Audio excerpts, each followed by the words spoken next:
Huli na to. Huling mensahe ko para sa'yo. Gusto ko lang magpasalamat sa'yo. Salamat sa oras na nilaan mo para sa akin. Palagi kong maaalala yung mga oras at araw na magkasama tayong dalawa. Palagi ko ipagpapasalamat yun.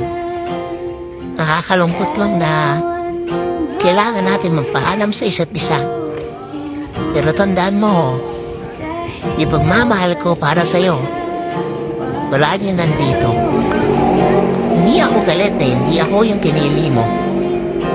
At wala akong pagsisisihan sa dulo na sumugal ako sa'yo. Dahil alam kong yun ang tama. Mag-ingat ka palagi.